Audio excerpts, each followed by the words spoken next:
নাহমাদুহু ওয়া নুসাল্লি আলা রাসূলিহিল কারীম, আম্মা বা'দ। হানাফি বার্তা ইউটিউব চ্যানেলে অধ্যকার সুধী দর্শক শ্রোতা বৃন্দকে আন্তরিক সালাম, শুভেচ্ছা ও অভিনন্দন জ্ঞাপন করি। মুহররম মাস, তাৎপর্য, করণীয় ও বর্জনীয়।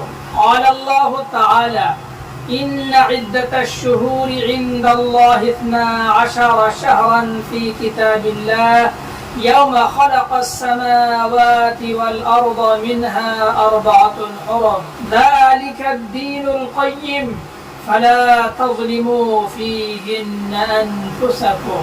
وقال رسول الله صلى الله عليه وسلم أفضل الصيام بعد شهر رمضان شهر الله المحرم أو كما قال صلى الله عليه وسلم. محترم বুজুর্গ, দোস্ত, আজিজ ও সম্মানিত সুধী, চারটি সম্মানিত মাসের মধ্যে প্রথম মাস মুহররম, যাকে আরবের অন্ধকার যুগেও বিশেষ সম্মান ও মর্যাদার চোখে দেখা হতো। আবার হিজরি সনের প্রথম মাসও মুহররম মাস। শরীয়তের দৃষ্টিতে যেমন এই মাসটি অনেক তাৎপর্যপূর্ণ, তেমনি এই মাসে সংঘটিত ঐতিহাসিক ঘটনার বিবরণও অনেক দীর্ঘ। আমরা দেখতে পাই ইতিহাসের এক জ্বলন্ত সাক্ষী মুহররম মাস। ইসলামের অনেক ঐতিহাসিক ঘটনার সূত্রপাত হয় এই মাসে। শুধু উম্মতে মুহাম্মদী নয়, বরং পূর্ববর্তী অনেক উম্মত ও নবীদের অবিস্মরণীয় ঘটনার সূত্রপাত হয়েছিল এই মাসে। মুহররম মাসের ফজিলত নামকরণ থেকেই প্রতীয়মান হয় এই মাসের ফজিলত। মুহররম অর্থ মর্যাদাপূর্ণ, তাৎপর্যপূর্ণ। যেহেতু অনেক ইতিহাস, ঐতিহ্য ও রহস্যময় তাৎপর্য নিহিত রয়েছে এই মাসকে ঘিরে, সঙ্গে সঙ্গে এই মাসে যুদ্ধ বিগ্রহ সম্পূর্ণরূপে নিষিদ্ধ ছিল। এসব কারণেই এই মাসটি মর্যাদাপূর্ণ। তাই এই মাসের নামকরণ করা হয়েছে মুহররম বা মর্যাদাপূর্ণ মাস। মুহররম সম্পর্কে, যা আশহুরে হুরুমের অন্তর্ভুক্ত তথা নিষিদ্ধ মাস, পবিত্র কোরআনে বর্ণিত হয়েছে। নিশ্চয় আল্লাহর বিধান ও গণনায় মাসের সংখ্যা 12টি, যেদিন থেকে তিনি সব আসমান ও পৃথিবীর সৃষ্টি করেছেন। তন্মধ্যে 4টি হলো সম্মানিত মাস। এটাই সুপ্রতিষ্ঠিত বিধান। সুতরাং তোমরা এই মাসগুলোর সম্মান বিনষ্ট করে নিজেদের প্রতি অত্যাচার করো না। সূরা তাওবা 36 নম্বর আয়াত। অর্থাৎ সৃষ্টির সূচনা লগ্ন থেকেই আল্লাহ তাআলা 12টি মাস নির্ধারণ করে দেন। তন্মধ্যে 4টি মাস বিশেষ গুরুত্ব ও তাৎপর্য বহন করে। এই 4টি মাস কি কি, এর বিস্তারিত বর্ণনা হযরত আবু হুরায়রা রাদিয়াল্লাহু তাআলা আনহুর সূত্রে বর্ণিত হাদিসে উল্লেখিত হয়েছে। নবী করিম সাল্লাল্লাহু আলাইহি ওয়াসাল্লাম ইরশাদ করেন, এক বছরে 12 মাস, এর মধ্যে 4 মাস বিশেষ তাৎপর্যের অধিকারী। এর মধ্যে 3 মাস ধারাবাহিকভাবে, অর্থাৎ জিলকদ, জিলহিজ্জা ও মুহররমুল হারাম, এবং চতুর্থ মাস মুজর গোত্রের রজব মাস। সহিহ বুখারী 1662 নম্বর হাদিস ও মুসলিম শরীফ 1679 নম্বর হাদিস। আশুরা। মুহররম মাস সম্মানিত হওয়ার মধ্যে বিশেষ একটি কারণ হচ্ছে আশুরা, অর্থাৎ মুহররমের 10 তারিখ। এই বসুন্ধরার উষালগ্ন থেকে আশুরার দিনে সংঘটিত হয়েছে অনেক ঐতিহাসিক ঘটনা ও হৃদয় বিদারক কাহিনী। একটি প্রসিদ্ধ ভ্রান্তির অপনোদন। অনেকেই না বুঝে অথবা ভ্রান্ত প্ররোচনায় পড়ে আশুরার ঐতিহ্য বলতে হযরত রাসূলুল্লাহ সাল্লাল্লাহু আলাইহি ওয়াসাল্লামের প্রিয়তম দৌহিত্র, জান্নাতের যুবকদের সর্দার হযরত হুসাইন রাদিয়াল্লাহু তাআলা আনহুর শাহাদাত ও নবী করিম সাল্লাল্লাহু আলাইহি ওয়াসাল্লামের পরিবারের কয়েকজন সম্মানিত সদস্যের রক্তে রঞ্জিত কারবালার ইতিহাসকেই বুঝে থাকি। তাদের অবস্থা ও কারজাদি অবলোকন করে মনে হয় কারবালার ইতিহাসকে ঘিরেই আশুরার সব ঐতিহ্য, এতেই রয়েছে আশুরার সব রহস্য। আসলে বাস্তবতা কিন্তু এর সম্পূর্ণ বিপরীত। বরং আশুরার ঐতিহ্যের স্বীকৃতি দেওয়া হয়েছে প্রাচীন কাল থেকেই। হযরত হুসাইন রাদিয়াল্লাহু তাআলা আনহুর মর্মান্তিক শাহাদাতের ঘটনার অনেক আগে থেকেই আশুরা অনেক তাৎপর্যপূর্ণ ও রহস্যে ঘেরা দিন। কারণ কারবালার যুদ্ধ সংঘটিত হয় 61 হিজরির 10ই মুহররম, আর আশুরার রোজার প্রচলন চলে আসছে ইসলাম আবির্ভাবেরও বহুকাল আগ থেকে।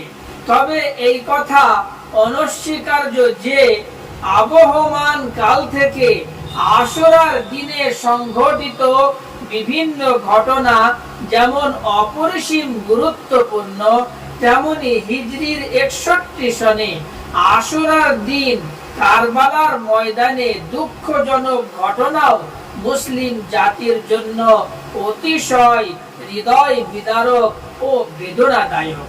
প্রতি বছর আশুরা আমাদের এই দুঃখজনক ঘটনায় স্মরণ করিয়ে দেয়। তবে এও বাস্তব যে এই ঘটনাকে সঠিকভাবে মূল্যায়ন করতে না পেরে আজ অনেকেই ভ্রষ্টতা ও কুসংস্কারের অন্ধকারে নিমজ্জিত। যারা কারবালার মর্মান্তিক ঘটনাকে ব্যথা ভরা অন্তরে স্মরণ করে থাকেন, তারা কোনোদিনও চিন্তা করেছেন যে কি কারণে হযরত হুসাইন রাদিয়াল্লাহু তাআলা আনহু কারবালার ময়দানে অকাতরে নিজের মূল্যবান জীবন বিলিয়ে দিয়েছিলেন? তাই তো অনেকেই মনে করেন যে জারি মার্সিয়া পালনের মধ্যেই কারবালার তাৎপর্য। হায় রে আফসোস, কি করা উচিত ছিল আর আমরা কি করছি।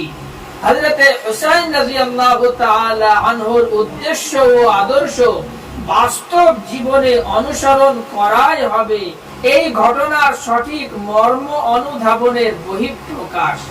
হযরত হুসাইন রাদিয়াল্লাহু তাআলা আনহু ও রাসূল করিম সাল্লাল্লাহু আলাইহি ওয়াসাল্লামের প্রতি মুহাব্বত ও আন্তরিকতার একমাত্র পরিচায়ক।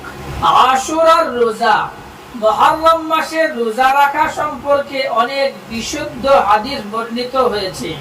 বিশেষভাবে আশুরা অর্থাৎ মুহররমের 10 তারিখে রোজা রাখার ফজিলত সম্পর্কে অনেক হাদিস বর্ণিত হয়েছে।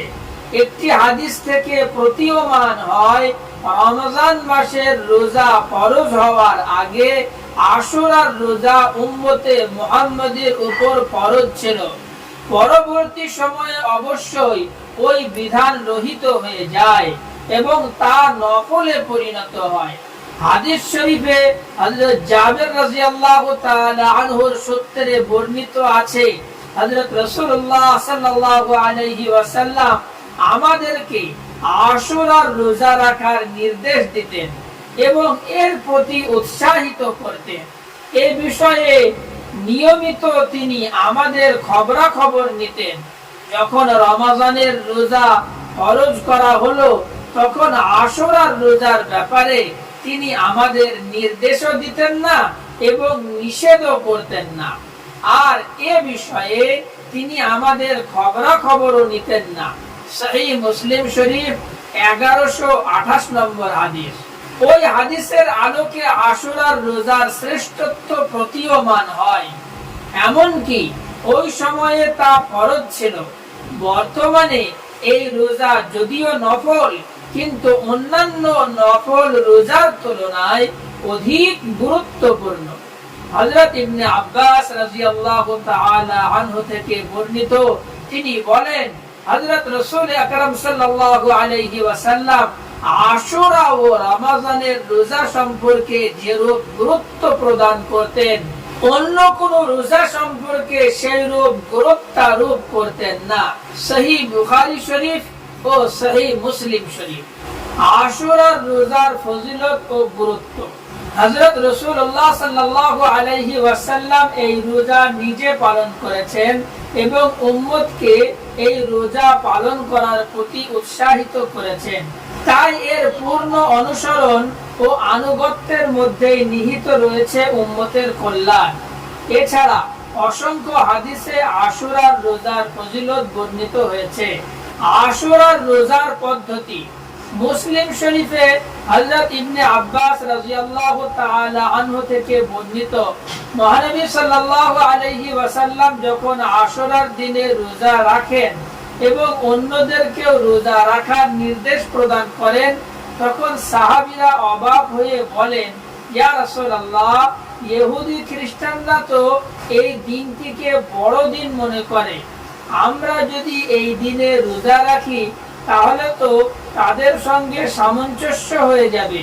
তাদের প্রশ্নের উত্তরে রাসূলুল্লাহ সাল্লাল্লাহু আলাইহি ওয়াসাল্লাম বলেন, তারা যেহেতু এই দিন একটি রোজা পালন করে, আগামী বছর ইনশাআল্লাহ আমরা এই দিন 10 তারিখের সঙ্গে 9 তারিখ মিলিয়ে 2 দিন রোজা পালন করব।